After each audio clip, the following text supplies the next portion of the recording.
नमस्कार बच्चों, मैं राम ज्ञान यादव, हिंदी शिक्षक। बच्चों, आप लोगों ने पिछले क्लास में हमने लाइव क्लास पढ़ाया था और उसमें हिमालय की बेटियां अध्याय पढ़ाया था।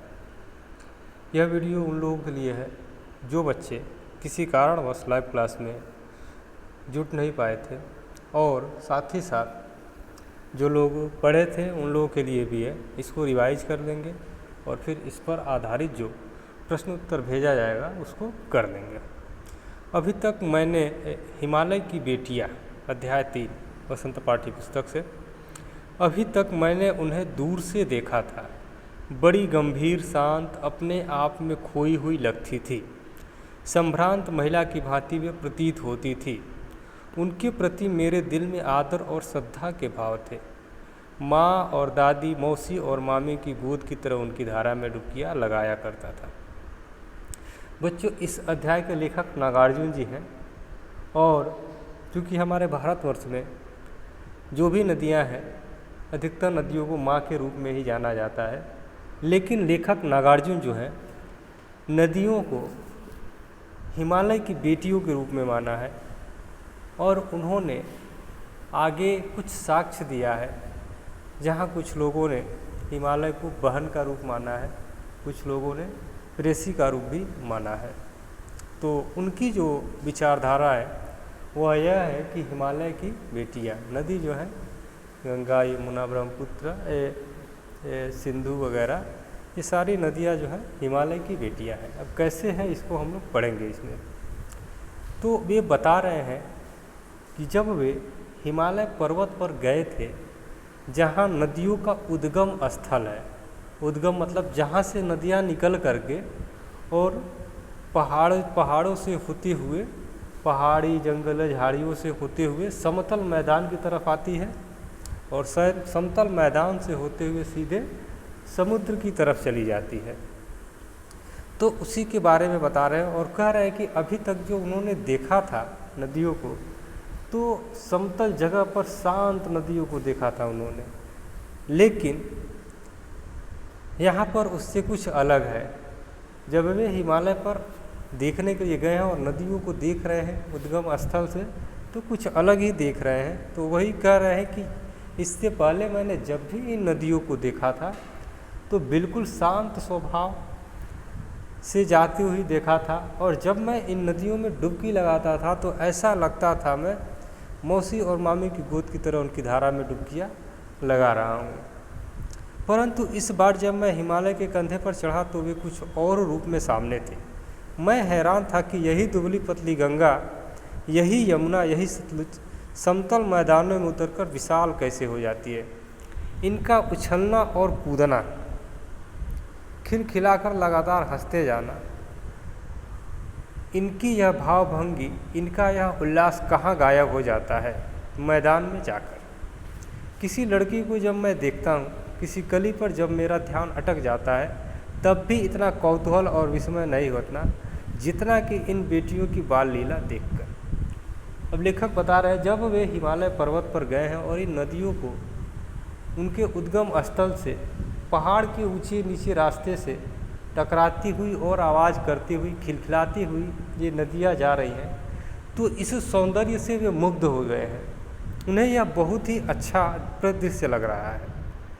उन नदियों का हंसना, भावभंगी और उनका जो उल्लास था, खुशी था, उसके बारे में बता रहे हैं कि यह जब नदियाँ यहाँ से समतल क्षेत्रों में चली जाती हैं तो यह जो आवाज़ आ रहा है, यह जो हंसी खुशी इन नदियों का है, यह कहाँ गायब हो जाता है।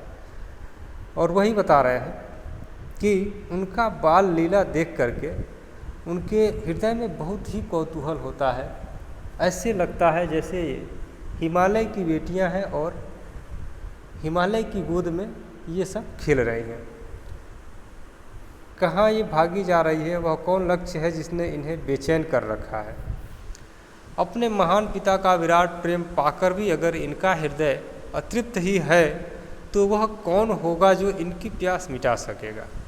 बर्फ़ जली नंगी पहाड़ियाँ, छोटे छोटे पौधों से भरी घाटियाँ, मधुर आदित्यकाएँ, सरसब्ज उपत्यकाएँ, ऐसा है इनका लीला निकेतन। खेलते खेलते जब ये जरा दूर निकल जाती हैं तो देवदार, चीड़, सरो, चिनार, सफ़ेद कैल के जंगलों में पहुंचकर शायद इन्हें बीती बातें याद करने का मौका मिल जाता होगा। कौन जाने बुढ़ा हिमालय अपनी इन नटखट बेटियों के लिए कितना सिर धुनता होगा। बड़ी चोटियों से जाकर पूछिए तो उत्तर में विराट मौन के सिवाय उनके पास और रखा ही क्या है। इन पंक्तियों का मतलब यह है कि जो ये सारी खुशी है उस पर्वत के ऊपर जहाँ अपने पिता की गोद में ये हिमालय की बेटियाँ जो हैं खिल रही हैं, खिलखिला रही हैं, हंस रही हैं, इस सारी खुशी को छोड़ करके और किस लक्ष्य को प्राप्त करने के लिए यह जो है छोड़ करके और चली जाती हैं।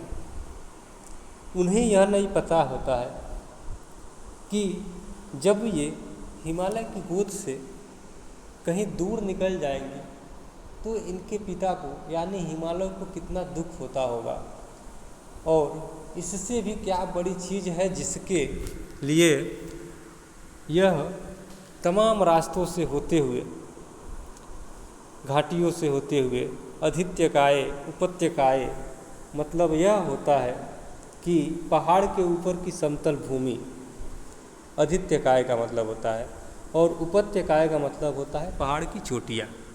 तो इन चोटियों से होते हुए टकराते हुए ये नदियाँ जो है खिलखिलाते हुए किस तरह से पहाड़ी और जंगली पहाड़ी पौधों के बीच, कुछ पौधों के नाम दिए गए हैं, देवदार, चीड़, सरो, चिनार, सफ़ेदा, कैल, ये सब जंगली पौधे हैं जो पहाड़ी क्षेत्रों में होते हैं। इन सब जगहों को याद करते हुए वे हिमालय को छोड़ करके और कहाँ चली जाती हैं।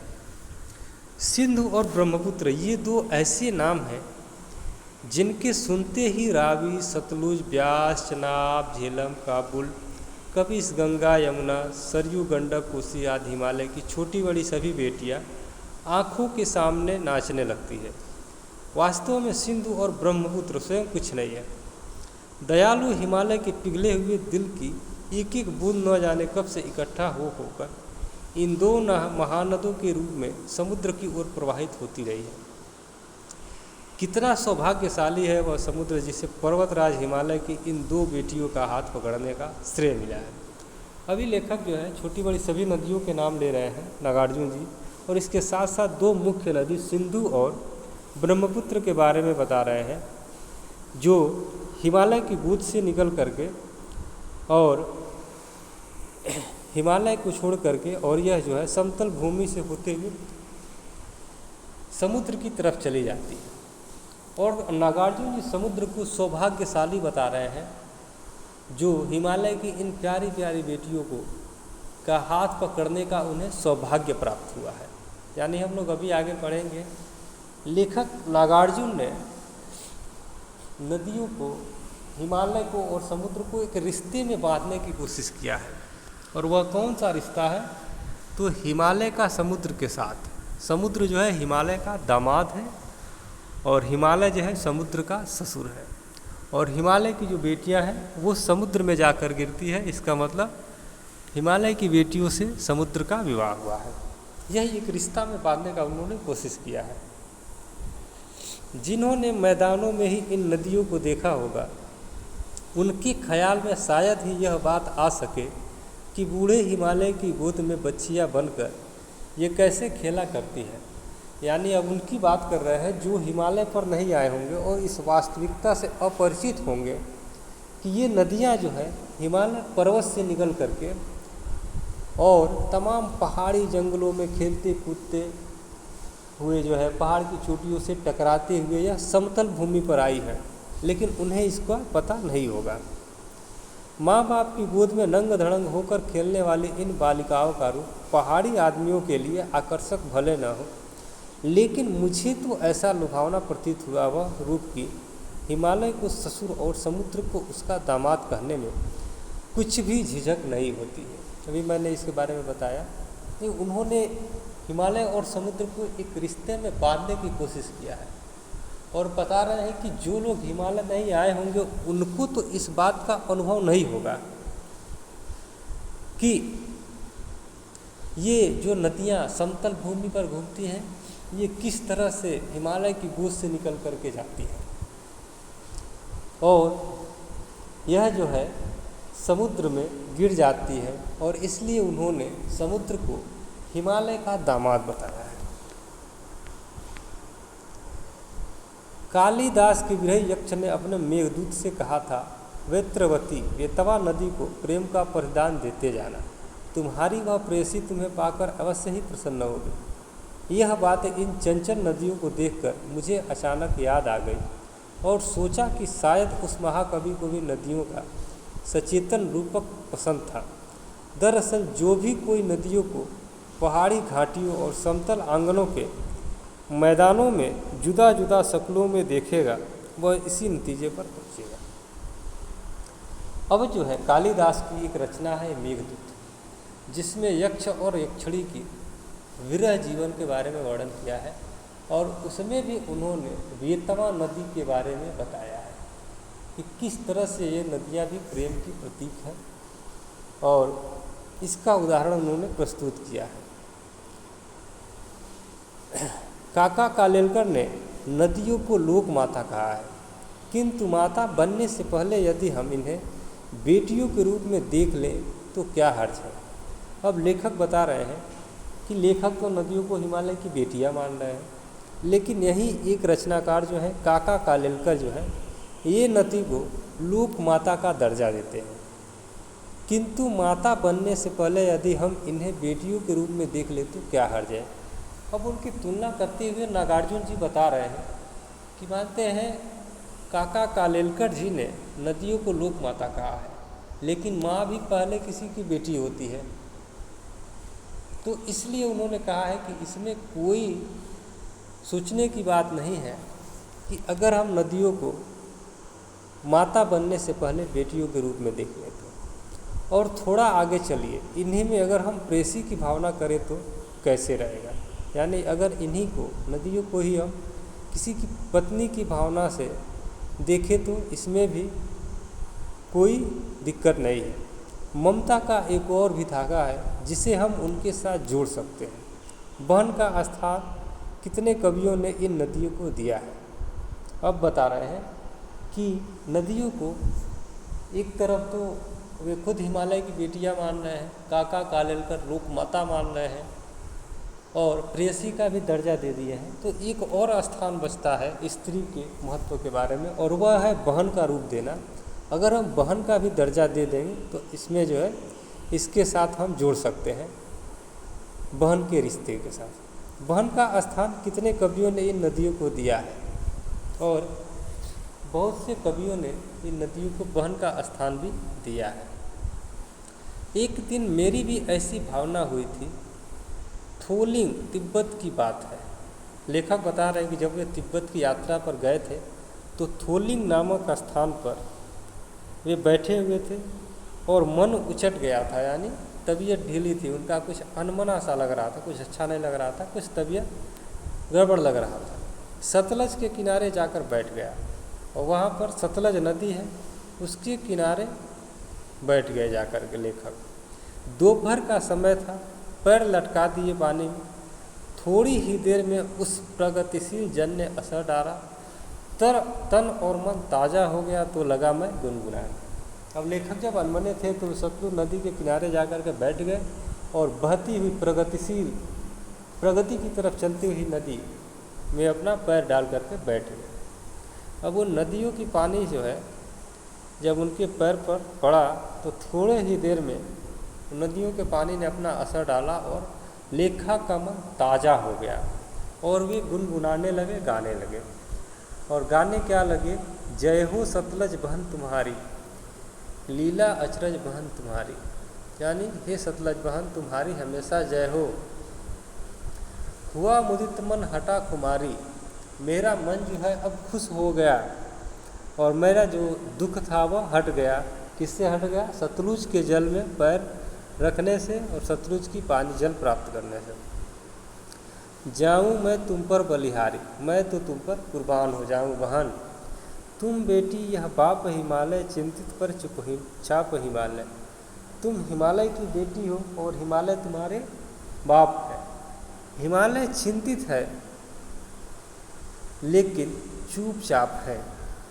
प्रकृति नट के चित्रित पट पर अनुपम अद्भुत छाप हिमालय, और प्रकृति के रंग मंच पर तुम्हारा यह अनुपम अद्भुत छाप जो है बहुत ही अच्छा लगता है। जय हो सतलज बहन तुम्हारी, और हे सतलज बहन तुम्हारी सदैव जय हो। तो बच्चों, हम लोगों ने यह अध्याय देखा हिमालय की बेटियां, जिसमें हम लोगों ने नदियों को हिमालय की बेटी के रूप में पाया और समुद्र को हिमालय के दामाद के रूप में पाया। और हमने यह भी देखा कि लेखक नागार्जुन जो है उन्होंने नदियों को जीवन के किस किस रिश्तों में बांधने का कोशिश किया है। सभी नदी जो है स्त्री होती है, और नदियों को उन्होंने पहले तो हिमालय की बेटिया का दर्जा दिया है, और अन्य कवियों का उदाहरण देते हुए काका कालेलकर जो है लोक माता मानते हैं, कुछ बहन भी मानते हैं, कुछ प्रेयसी भी मानते हैं। तो इस तरह से उन्होंने नदी के महत्व के साथ साथ स्त्री जीवन के महत्व के बारे में भी बताया है। तो यह था बच्चों, इसको आप लोग ध्यानपूर्वक देखेंगे और फिर हम अगले क्लास में प्रश्न उत्तर और शब्दार्थ वगैरह भेज देंगे, आप लोग पूरा कर लेंगे। धन्यवाद बच्चों।